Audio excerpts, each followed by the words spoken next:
Okay, I think I'm back this time. Oh, yep, there we go. So now I can verify it. So yay. So if you didn't hear what I said before, I'm Lindsay Venn. I'm a PA. I'm also a registered dietitian as well as a founding member of the Society for Metabolic Health Practitioners. And tonight we are going to dive deep into oh, and somebody did message me. I'm going to dive deep into GLP-1 hormone. And so anybody who has an interest in GLP-1, whether it be the natural ways to boost it or whether the medications that are now just so common, this is the talk for you. So I'm going to go ahead and share my screen and we'll just go ahead and get going. Give me 2 seconds. Share.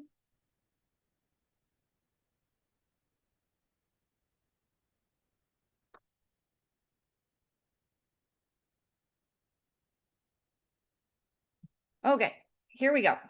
Like I said, tonight's topic is about GLP-1 hormone and everything you need to know. The main purpose here tonight is to make sure that whoever is considering these, who is on these, who wants to educate others, is to give you the full education. I'm trying to do this in a completely non-biased way and giving you all the details so you can make the decision that's best for you or help others make the decision that's best for them. And so, like always, here's my disclaimer. I'm not your doctor. I'm not your medical provider. This is not personalized medical advice. It's for simply education purposes only. And so first, what is GLP-1? It stands for glucagon. Like I have mine. Now I'm hearing myself. Facebook. Sorry about that. So it stands for glucagon-like peptide 1. This is an incretin hormone that's produced in the intestinal tract, and it impacts almost every single tissue in the body. I listed them here, things like the pancreas, the brain, your lungs, your heart, et cetera, et cetera. And so nearly every tissue in the body does get benefit from GLP-1. It is a very, very metabolically beneficial hormone that we want to make sure we are optimizing. So I made this little slide. So, and I want to do, we're going to differentiate. My next slide says hormone versus agonist. And so GLP-1 is a peptide hormone that is made in the gut, like I just said. It does several things that are very important. Most importantly, in my opinion, is it's going to improve insulin sensitivity. It also helps to calm food cravings if people are really struggling with just that food noise that never stops. It can also help lower inflammation by boosting glutathione production, which is a very potent anti-inflammatory that the body can make. It lowers glucagon, and again, it will help improve satiety. So really important for those of us who are trying to lose weight or maintain our weight, trying to reverse insulin resistance or type 2 diabetes, trying to improve other chronic disease such as high blood pressure, coronary artery disease, etc. But again, this is a conversation about both the hormone and the medications, which are also known as GLP-1 agonists. So where do GLP-1 agonists fit in?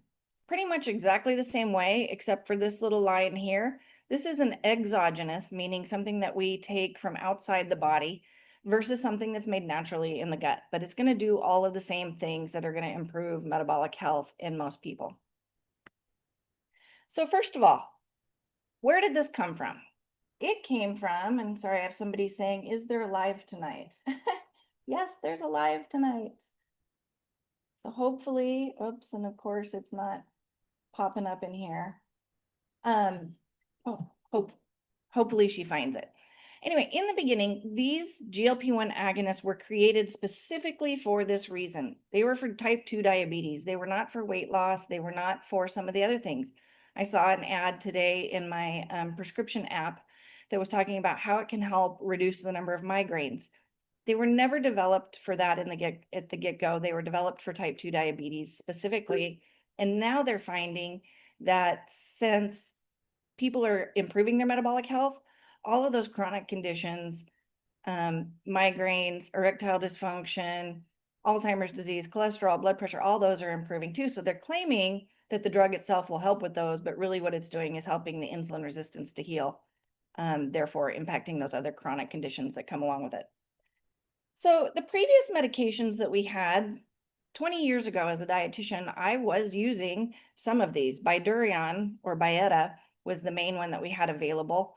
And it's different than what we have nowadays. And that's why Bydureon didn't go viral for weight loss or for any of these other things, it's because they were different formulations of GLP-1 and they were lower doses. So they're very different than what we're seeing today.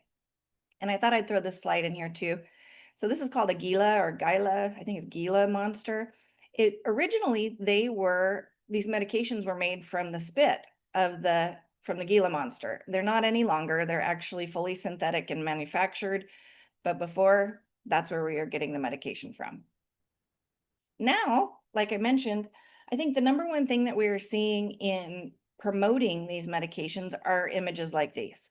So we have all kinds of celebrities using these medications and posting about it. They're before and after photos.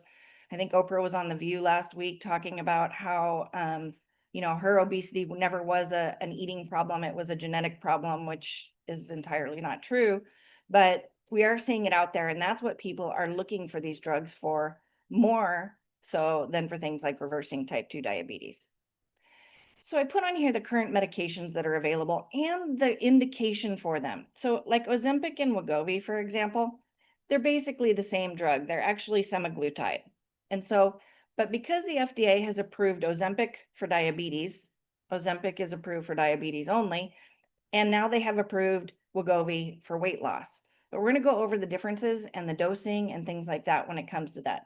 Same with Mounjaro and Zepbound. Both of those are tirzepatide. And so, but because of the FDA approval for either diabetes or weight loss, that's why people are getting their hands on different brand names to fit the indication. So first, let's talk about Ozempic. These I pulled specifically, it's an app called Hippocrates that we use in order, like if we're prescribing anything, if we want to know what the dose is and how to do it, this is what the recommendation is to medical providers. And so for someone with type 2 diabetes, you would start at this 0.25 milligrams subcutaneously. That's what SC stands for week times 4 weeks. And then after 4 weeks, you increase to 0.5. And then after 4 weeks, you're going to increase to 1. And then after 4 weeks, you're going to increase to 2. This is the standardized dosing for diabetes treatment that we are given. And then pay attention to the max here. The max for Ozempic is 2 milligrams per week. Let's move on to Wegovy. This is the weight loss one again. And so for this one, the dosing's a little bit different, and the max is 2.4 milligrams. And I find it very interesting that we want to be more aggressive for weight loss than we do for diabetes. And that should be a little bit of a red flag to everybody out there. Why would you need a higher dose for weight loss than you would for reversing type 2 diabetes? But again, there is the same standardized dosing here, lowest dose for 4 weeks, then the next dose for 4 weeks, and continue to ramp up as needed for these patients. If you all haven't heard, they have now come out with an oral Wegovy. And so this was actually already updated in this app for us. And for those who were on the injectable, they do have the protocol to go ahead and just start at 25 milligrams of this oral Wegovy when you get started. If you have not been on it before, then again, we start at a lower dose. And then again, every 30 days, we're going to continue to ramp up the dose to get you to where we want to be.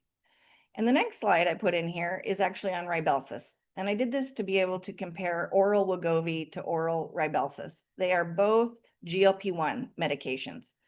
In people who have not been on something like semaglutide, the dose here is actually a lot lower than the 25 milligrams that you saw for those who had been on it.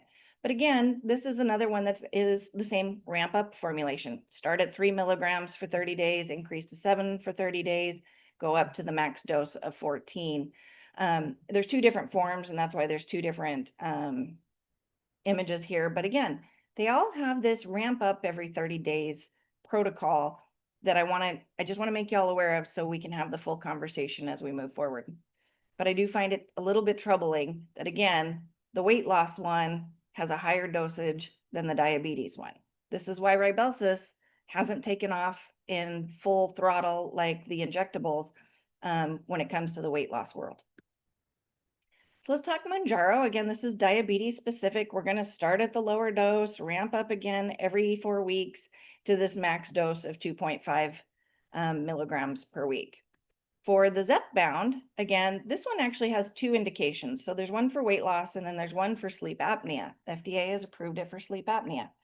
This one has the exact same maximum dose and the same ramp up schedule as the diabetes version. This one, they actually want you to make sure you get higher for the sleep apnea. And again, I see that one a little bit because oftentimes obesity is a cause of obstructive sleep apnea.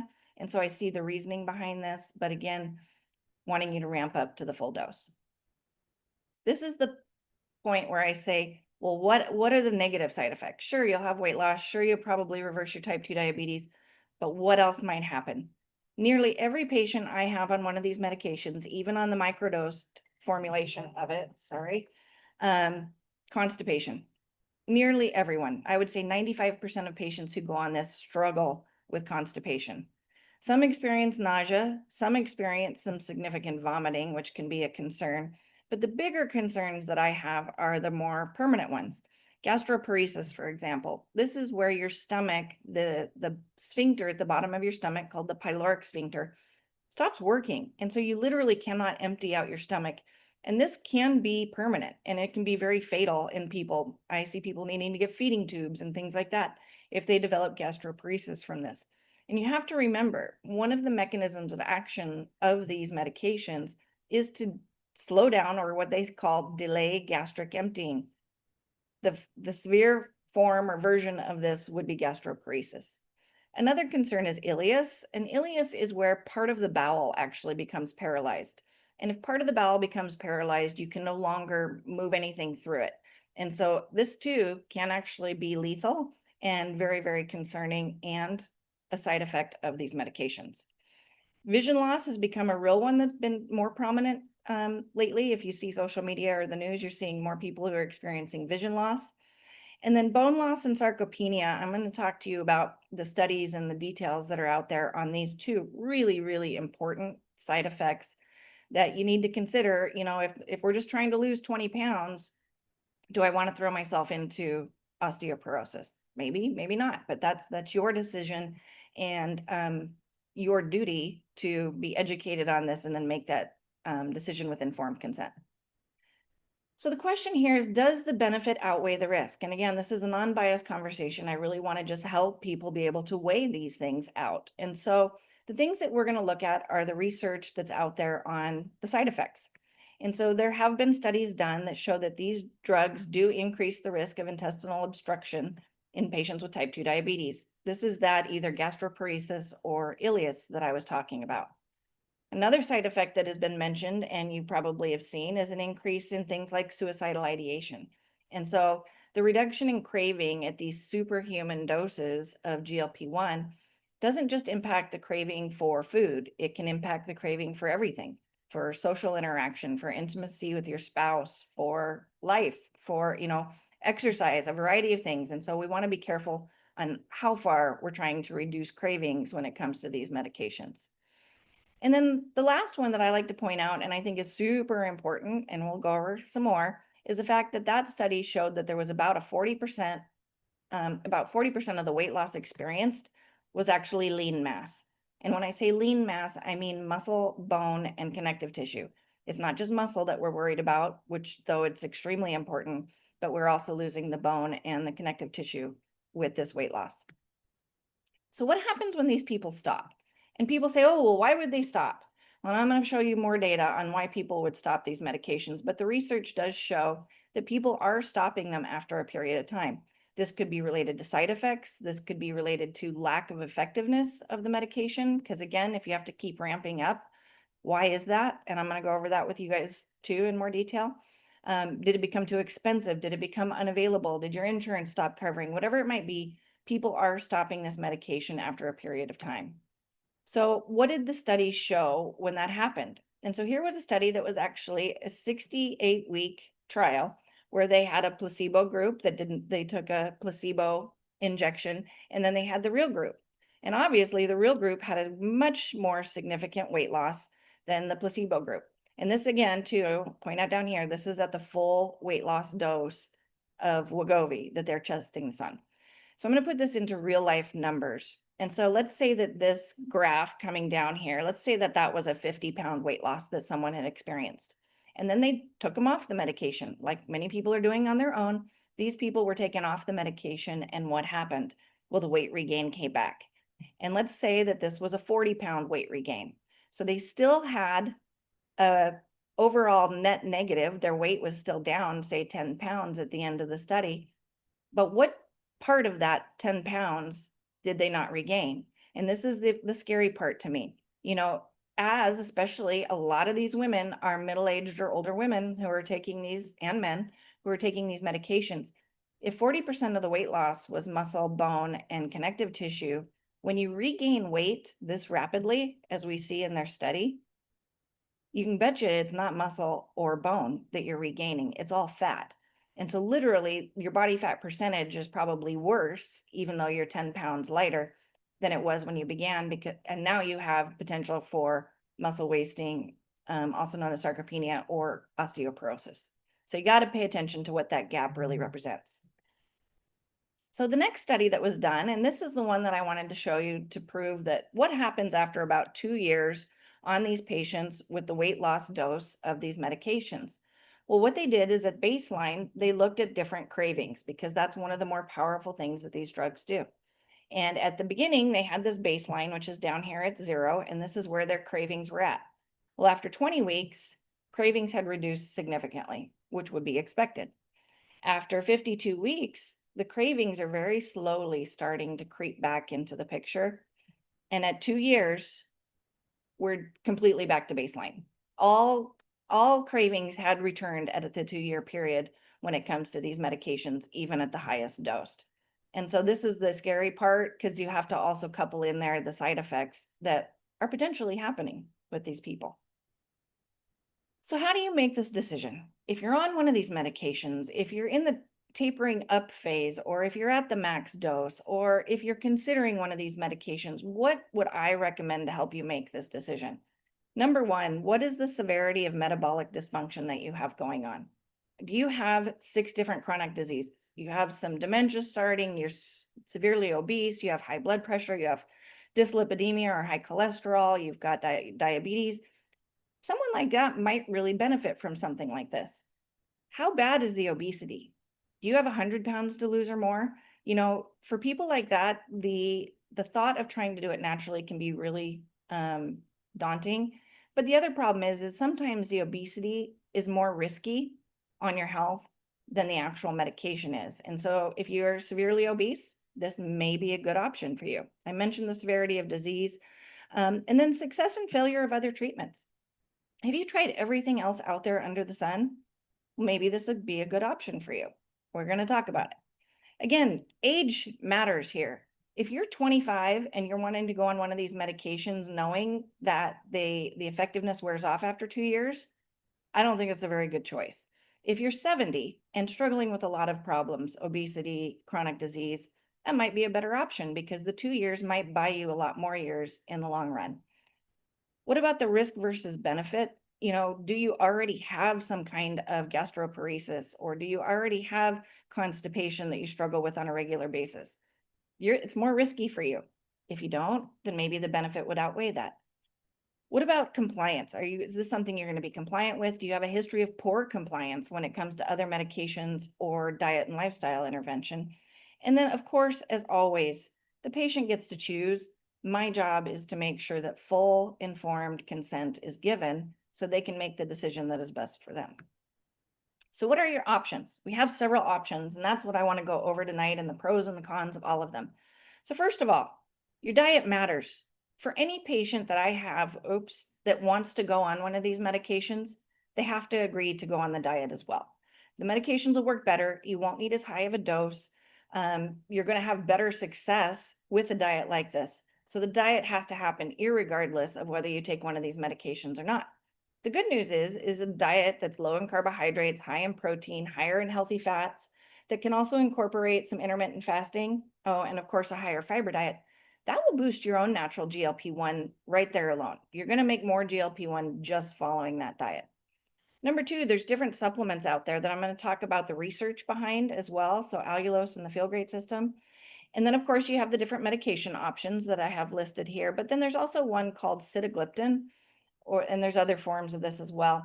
It's a DPP-4 inhibitor. and that means nothing to the average person, but what it is, DPP4 enzyme in the body that we make naturally, its job is to break down GLP-1. And so if we have a lot of DPP4 in the body, we're not going to have as much GLP-1.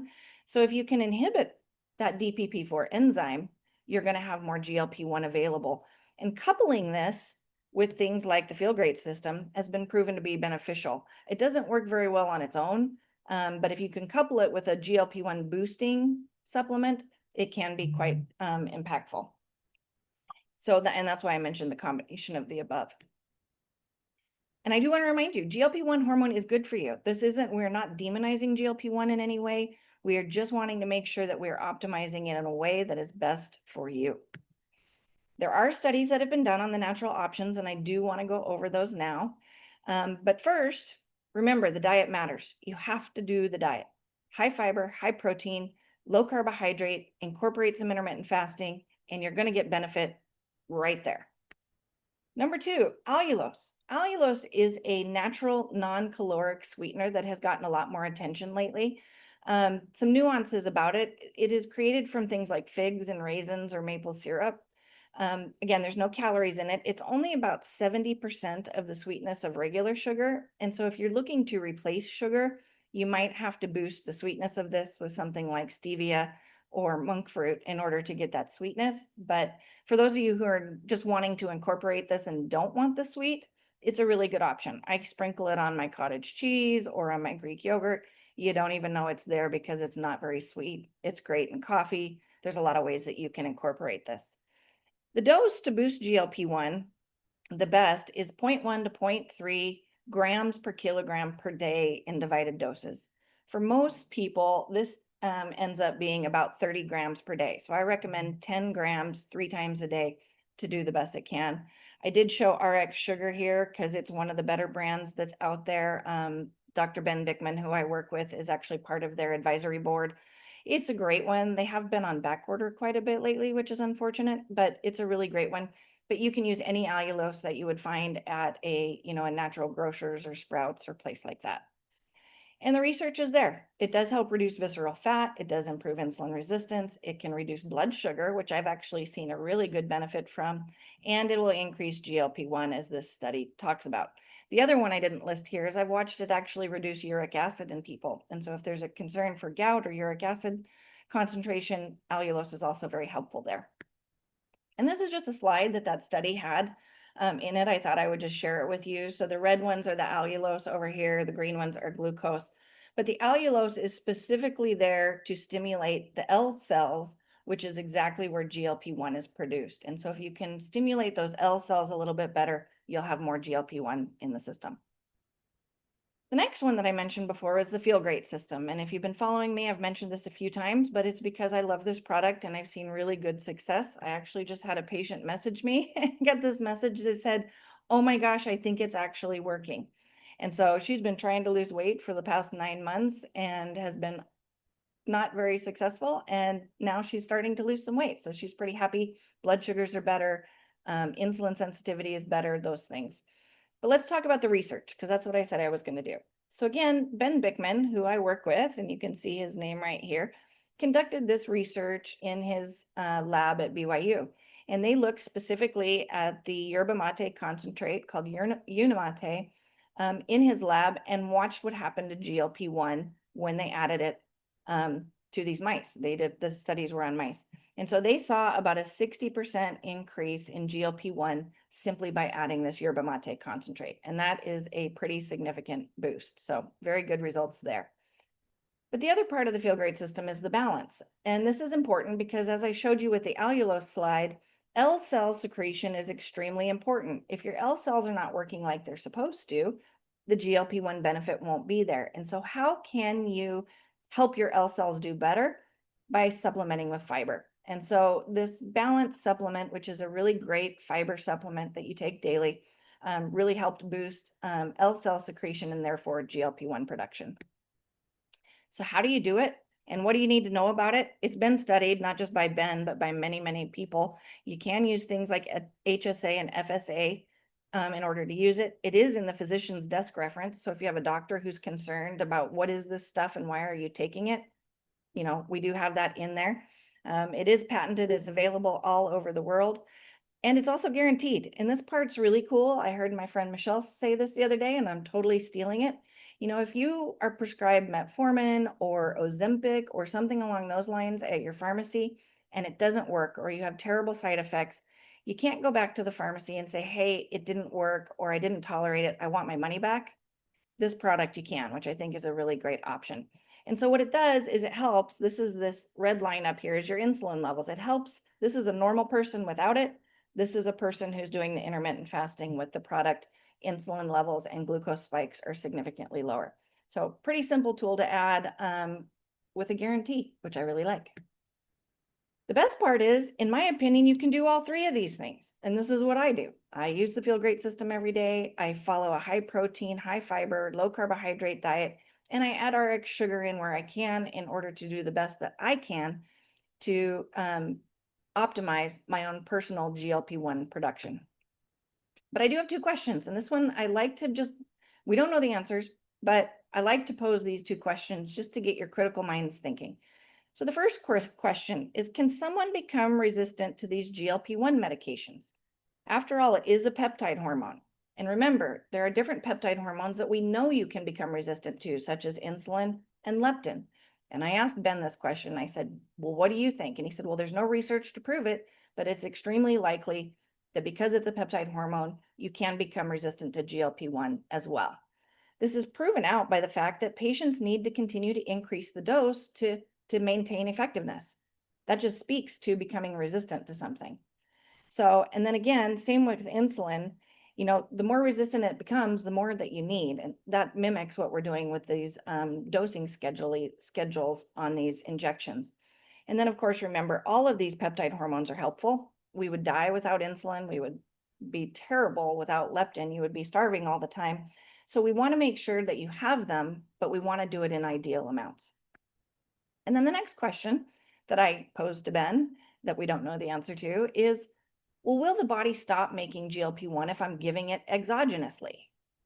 So a comparison to this is something like testosterone or thyroid. If I were to give a man testosterone replacement therapy, the testes would stop producing testosterone while he's giving it exogenously. When we stop the testosterone replacement therapy, yes, the testes will start producing testosterone again, but it takes quite a while. And I don't know that you ever get it back to this full level, which was probably low to begin with while we put them on it. Same with thyroid. If I put someone on a thyroid medication, the thyroid gland itself is going to stop making thyroid hormone. And so does the same thing happen in the body when it comes to GLP-1? We don't know. And when we stop it, does the body return to normal? Again, we don't know. And then the last question I guess I want to say here, does boosting our own endogenous, meaning the naturally produced inside the body GLP-1, does boosting this production help people to come off of these medications and help the body to return to normal levels of GLP-1 down the road? Again, we just don't know. There's no research to prove any of this. But anecdotally, I would say yes, that both of those questions are valid and both of the responses are probably accurate. So what if you're already on a GLP-1 agonist and you want to come off? So the process behind this varies. It really is very dose dependent. If you're on the highest dose, I don't recommend to just try to stop cold turkey. Though I had someone message me this morning and said, well, I stopped it 2 weeks ago and I was on the highest dose. I'm doing fine. Well, if that's the case, great. That's fantastic. But most of my patients who try to stop or are forced to stop these GLP-1 injections, cold turkey, are ravenous. They're very, very hungry and they're struggling with crazy food noise and cravings. So if we can, we try to do this a little bit more gently and wean off. I do very much recommend trying to boost your own production first before you start weaning off and during the process of weaning off, because again, we just don't know if your body's going to be making any at all.